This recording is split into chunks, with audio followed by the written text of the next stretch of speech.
Habakkuk 1 അധ്യായം 1 മുതലുള്ള വാക്യങ്ങൾ. ഹബക്കൂക്ക് 1 അധ്യായം 1 മുതലുള്ള വാക്യങ്ങൾ. ഹബക്കൂക്ക് പ്രവാചകൻ ദർശിച്ച പ്രവാചകം. യഹോവേ, എത്രത്തോളം ഞാൻ അയ്യം വിളിക്കുകയും നീ കേൾക്കാതിരിക്കുകയും ചെയ്യും. സാഹസനിമിത്തം ഞാൻ എത്രത്തോളം നിന്നോട് നിലവിളിക്കുകയും നീ രക്ഷിക്കാതിരിക്കുകയും ചെയ്യും. നീ എന്നെ നീതികേട് കാണുമാറാക്കുന്നതും പീഡനം വെറുതെ നോക്കുന്നതും എന്തിന്? കവർച്ചയും സാഹസവും എന്റെ മുമ്പിലുണ്ട്. കലഹം നടക്കുന്നു, ശണ്ഠ ഉളവായി വരും. അതുകൊണ്ട് ന്യായപ്രമാണം അയഞ്ഞിരിക്കുന്നു, ന്യായം ഒരു നാളും വെളിപ്പെട്ടു വരുന്നതുമില്ല. ദുഷ്ടനീതിമാനെ വളഞ്ഞിരിക്കുന്നു, അതുകൊണ്ട് ന്യായം വക്രതയായി വെളിപ്പെട്ടു വരുന്നു. ജാതികളുടെ ഇടയിൽ ദൃഷ്ടിവെച്ച് നോക്കുവീൻ, ആശ്ചര്യപ്പെട്ട് വിസ്മയിപ്പീൻ. ഞാൻ നിങ്ങളുടെ കാലത്ത് ഒരു പ്രവൃത്തി ചെയ്യും, അത് വിവരിച്ചു കേട്ടാൽ നിങ്ങൾ വിശ്വസിക്കുകയില്ല. ഞാൻ ഉഗ്രതയും വേഗതയുമുള്ള ജാതിയായ കൽദയരെ ഉണർത്തും. അവർ തങ്ങളുടേതല്ലാത്ത വാസസ്ഥലങ്ങളെ കൈവശമാക്കേണ്ടതിന് ഭൂമണ്ഡലത്തിൽ നീളെ സഞ്ചരിക്കുന്നു. അവർ ഘോരവും ഭയങ്കരവുമായുള്ളവർ.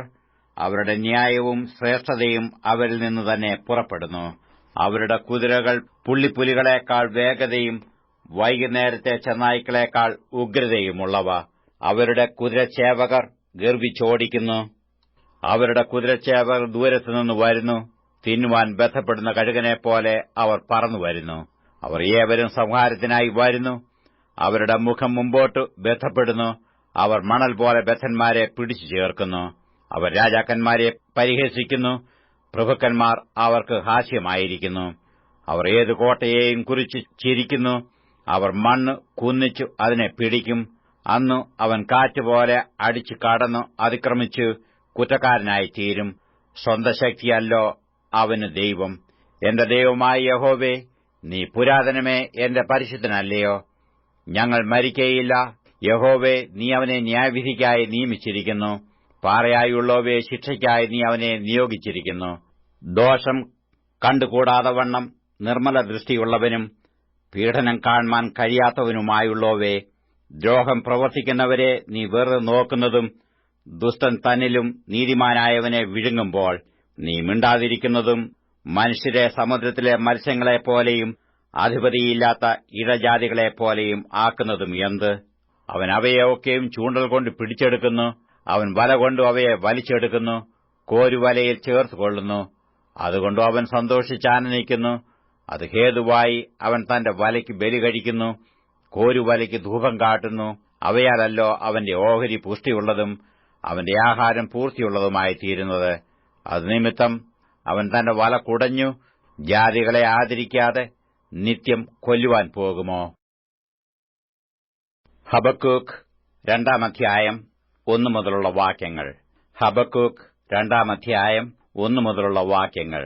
ഞാൻ കൊത്തളത്തിൽ നിന്ന് കാവൽ കാത്തുകൊണ്ട് അവൻ എന്നോട് എന്തരുളി ചെയ്യുമെന്നും എന്റെ യാവലാതി സംബന്ധിച്ച് ഞാൻ എന്തുത്തരം പറയേണ്ടു എന്നും കാണേണ്ടതിന് ദൃഷ്ടിവെക്കും. യഹോവ എന്നോട് ഉത്തരമരുളിയത്, നീ ദർശനം എഴുതുക, ഓടിച്ചു വായിപ്പാൻ തക്കവണ്ണം അത് പലകയിൽ തെളിവായി വരയ്ക്കുക. ദർശനത്തിനു ഒരു അവധി വച്ചിരിക്കുന്നു. അത് സമാപ്തിയിലേക്ക് ബന്ധപ്പെടുന്നു. സമയം തെറ്റുകയുമില്ല. അത് വൈകിയാലും അതിനായി കാത്തിരിക്ക. അത് വരും നിശ്ചയം, താമസിക്കുകയുമില്ല. അവന്റെ മനസ്സു അവനിൽ അഹങ്കരിച്ചിരിക്കുന്നു. അത് നേരുള്ളതല്ല. നീതിമാനോ വിശ്വാസത്താൽ ജീവിച്ചിരിക്കും. വീഞ്ഞു വിശ്വാസപാതകനാകുന്നു. അഹമ്മതിയുള്ള പുരുഷൻ നിലനിൽക്കയില്ല. അവൻ പാതാളം പോലെ വിസ്താരമായി വായ് പിളർക്കുന്നു. മരണം പോലെ തൃപ്തിപ്പെടാതെയും ഇരിക്കുന്നു. അവൻ സകല ജാതികളെയും തന്റെ അടുക്കൽ കൂട്ടി സകല വംശങ്ങളെയും തന്റെ അടുക്കൽ ചേർക്കുന്നു. അവരൊക്കെയും അവനെക്കുറിച്ച് ഒരു സദൃശ്യവും അവനെക്കുറിച്ച് പരിഹാസമായുള്ള ഒരു പഴഞ്ചൊല്ലും ചൊല്ലി തന്റേതല്ലാത്തത് വർദ്ധിപ്പിക്കുകയും എത്രത്തോളം പണയപണ്ടം ചുമന്നുകൂട്ടുകയും ചെയ്യുന്നവനു അയ്യോ കഷ്ടമെന്ന് പറയുകയില്ലയോ? നിന്റെ കടക്കാർ പെട്ടെന്ന് എഴുന്നേൽക്കുകയും നിന്നെ ബുദ്ധിമുട്ടിക്കുന്നവർ ഉണരുകയും നീ അവർക്ക് കൊള്ളയായി തീരുകയും ഇല്ലയോ? നീ പല ജാതികളോടും കവർച്ച ചെയ്തതുകൊണ്ട് ജാതികളിൽ ശേഷിപ്പുള്ളവരൊക്കെയും മനുഷ്യരുടെ രക്തനിമിത്തവും നീ ദേശത്തോടും നഗരത്തോടും അതിന്റെ സകല നിവാസികളോടും ചെയ്ത സാഹസം നിമിത്തവും നിന്നോടും കവർച്ച ചെയ്യും. അനർത്ഥത്തിൽ നിന്ന് വിടുവിക്കപ്പെടുവാൻ തക്കവണ്ണം ഉയരത്തിൽ കൂടുവെക്കേണ്ടതിന് തന്റെ വീട്ടിനുവേണ്ടി ദുരാദായം ആഗ്രഹിക്കുന്നവനു അയ്യോ കഷ്ടം. പല ജാതികളെയും ഛേദിച്ചു കളഞ്ഞതിനാൽ നീ നിന്റെ വീട്ടിന് ലജ്ജ നിരൂപിച്ച് നിന്റെ സ്വന്തം പ്രാണനോട് പാപം ചെയ്തിരിക്കുന്നു. ചുവരിൽ നിന്ന് കല്ല് നിലവിളിക്കുകയും മരപ്പണിയിൽ നിന്ന് തുലാം ഉത്തരം പറയുകയും ചെയ്യുമല്ലോ. രക്തപാതകം കൊണ്ട് പട്ടണം പണിയുകയും നീതികേടുകൊണ്ട് നഗരം സ്ഥാപിക്കുകയും ചെയ്യുന്നവനു അയ്യോ കഷ്ടം. ജാതികൾ തീയ്ക്ക് ഇരയാകുവാൻ അധ്വാനിക്കുന്നതും വംശങ്ങൾ വെറുതെ തളർന്നു പോകുന്നതും സൈന്യങ്ങളുടെ യഹോവയുടെ ഹിതത്താൽ അല്ലയോ? വെള്ളം സമുദ്രത്തിൽ നിറഞ്ഞിരിക്കുന്നതുപോലെ ഭൂമി യഹോവയുടെ മഹത്വത്തിന്റെ പരിജ്ഞാനത്താൽ പൂർണ്ണമാകും. കൂട്ടുകാരുടെ നഗ്നത കാണേണ്ടതിന് അവർക്ക് കുടിപ്പാൻ കൊടുക്കുകയും നഞ്ച് കൂട്ടിക്കലർത്തി ലഹരി പിടിപ്പിക്കുകയും ചെയ്യുന്നവനു അയ്യോ കഷ്ടം. നിനക്കു മഹത്വം കൊണ്ടല്ല, ലജ്ജ കൊണ്ട് തന്നെ പൂർത്തി വന്നിരിക്കുന്നു. നീയും കുടിക്ക, നിന്റെ അഗ്രചർമ്മം അനാവൃതമാക്കുക. യഹോവയുടെ വലങ്കൈയിലെ പാനപാത്രം നിന്റെ അടുക്കൽ വരും. മഹത്വത്തിനു പകരം നിനക്ക് അവമാനം ഭവിക്കും. മനുഷ്യരുടെ രക്തവും ദേശത്തോടും നഗരത്തോടും അതിന്റെ സകല നിവാസികളോടും ചെയ്ത സാഹസവും ഹേതുവായി ലെബാനോനോട് ചെയ്ത ദ്രോഹവും മൃഗങ്ങളെ പേടിപ്പിച്ച സംഹാരവും നിന്നെ മൂടും. പണിക്കാരൻ ഒരു ബിംബത്തെ കൊത്തിയുണ്ടാക്കുവാൻ, അതിനാലോ പണിക്കാരൻ വ്യാജം ഉപദേശിക്കുന്ന വാർപ്പ് വിഗ്രഹത്തിൽ ആശ്രയിച്ചുകൊണ്ട് ഊമ മിഥ്യാമൂർത്തികളെ ഉണ്ടാക്കുവാൻ, അതിനാലോ എന്തു പ്രയോജനമുള്ളൂ?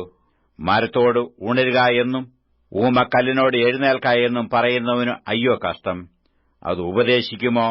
അത് പൊന്നും വെള്ളിയും പൊതിഞ്ഞിരിക്കുന്നു, അതിന്റെ ഉള്ളിൽ ശ്വാസമൊട്ടുമില്ലല്ലോ. എന്നാൽ യഹോവ തന്റെ വിശുദ്ധ മന്ദിരത്തിലുണ്ട്, സർവ്വഭൂമിയും അവന്റെ സന്നിധിയിൽ മൗനമായിരിക്കട്ടെ. ഹബക്കൂക്ക് 3 അധ്യായം 1 മുതലുള്ള വാക്യങ്ങൾ. ഹബക്കൂക്ക് 3 അധ്യായം 1 മുതലുള്ള വാക്യങ്ങൾ. വിഭ്രമരാഗത്തിൽ ഹബക്കൂക്ക് പ്രവാചകന്റെ ഒരു പ്രാർത്ഥനാഗീതം. യഹോവേ, ഞാൻ നിന്റെ കേൾവി കേട്ട് ഭയപ്പെട്ടുപോയി. യഹോവേ, ആണ്ടുകൾ കഴിയും മുമ്പേ നിന്റെ പ്രവൃത്തിയെ ജീവിപ്പിക്കണമേ. ആണ്ടുകൾ കഴിയും മുമ്പേ അതിനെ വെളിപ്പെടുത്തണമേ. ക്രോധത്തിങ്കൽ കരുണ ഓർക്കണമേ. ദൈവം തേമാനിൽ നിന്നും പരിശുദ്ധൻ പാറാൻ പർവ്വതത്തിൽ നിന്നും വരുന്നു. അവന്റെ പ്രഭ ആകാശത്തെ മൂടുന്നു. അവന്റെ സ്തുതിയാൽ ഭൂമി നിറഞ്ഞിരിക്കുന്നു. സൂര്യപ്രകാശം പോലെ ഒരു ശോഭ ഉളവായി വരുന്നു. കിരണങ്ങൾ അവന്റെ പാർശ്വത്തിൽ നിന്ന് പുറപ്പെടുന്നു. അവിടെ അവന്റെ വല്ലഭത്വം മറഞ്ഞിരിക്കുന്നു. മഹാമാരി അവന്റെ മുമ്പിൽ നടക്കുന്നു. ജ്വരാഗ്നി അവന്റെ പിന്നാലെ ചെല്ലുന്നു. അവൻ നിന്ന് ഭൂമിയെ കുലുക്കുന്നു. അവൻ നോക്കി ജാതികളെ ചിതറിക്കുന്നു. ശാശ്വത പർവ്വതങ്ങൾ പിളർന്നു പോകുന്നു. പുരാതന ഗിരികൾ വണങ്ങി വീഴുന്നു. അവൻ പുരാതന പാതകളിൽ നടക്കുന്നു. ഞാൻ കൂശാന്റെ കൂടാരങ്ങളെ അനർത്ഥത്തിൽ കാണുന്നു. മിദ്യാൻ ദേശത്തിലെ തിരശീലകൾ വിറയ്ക്കുന്നു. യഹോവ നദികളോട് നീരസപ്പെട്ടിരിക്കുന്നുവോ? നിന്റെ കോപം നദികളുടെ നേരെ വരുന്നുവോ?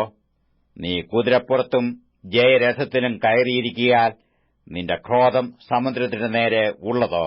നിന്റെ വില്ലു മുറ്റും അനാവൃതമായിരിക്കുന്നു. വചനത്തിന്റെ ദണ്ഡനങ്ങൾ ആണകളോട് കൂടിയിരിക്കുന്നു. നീ ഭൂമിയെ നദികളാൽ പിളർക്കുന്നു. പർവ്വതങ്ങൾ നിന്നെ കണ്ടു വിറയ്ക്കുന്നു. വെള്ളത്തിന്റെ പ്രവാഹം കടന്നുപോകുന്നു. ആഴി മുഴക്കം പുറപ്പെടുവിക്കുന്നു. ഉയരത്തിലേക്ക് കൈ ഉയർത്തുന്നു. നിന്റെ അസ്ത്രങ്ങൾ പായുന്ന പ്രകാശത്തെങ്കിലും മിന്നിച്ചാടുന്ന കുന്തത്തിന്റെ ശോഭയെങ്കിലും സൂര്യനും ചന്ദ്രനും സ്വഗ്രഹത്തിൽ നിൽക്കുന്നു. ക്രോധത്തോടെ നീ ഭൂമിയിൽ ചവിട്ടുന്നു. കോപത്തോടെ ജാതികളെ മെതിക്കുന്നു. നിന്റെ ജനത്തിന്റെ രക്ഷയ്ക്കായിട്ടും നിന്റെ അഭിഷക്തന്റെ രക്ഷയ്ക്കായിട്ടും നീ പുറപ്പെടുന്നു. നീ ദുഷ്ടന്റെ വീട്ടിൽ നിന്ന് മോന്തായം തകർത്തു. അടിസ്ഥാനത്തെ കഴുത്തോളം അനാവൃതമാക്കുന്നു.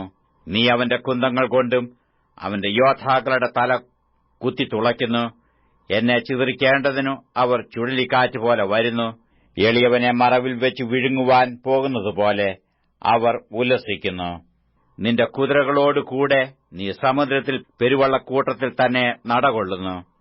ഞാൻ കേട്ടു, എന്റെ ഉദരം കുലുങ്ങിപ്പോയി. മുഴക്കം ഹേതുവായി എന്റെ അധരം വിറച്ചു. അവൻ ജനത്തെ ആക്രമിപ്പാൻ പുറപ്പെടുമ്പോൾ കഷ്ടദിവസത്തിൽ ഞാൻ വിശ്രമിച്ചിരിക്കേണ്ടതുകൊണ്ട് എന്റെ അസ്ഥികൾക്ക് ഉരുക്കം തട്ടി ഞാൻ നിന്ന നിലയിൽ വിറച്ചുപോയി.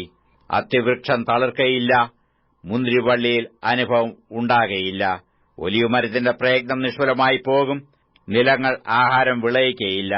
ആട്ടിൻകൂട്ടം തൊഴുത്തിൽ നിന്ന് നശിച്ചുപോകും. ഗോശാലകളിൽ കന്നുകാലി ഉണ്ടായിരിക്കയില്ല.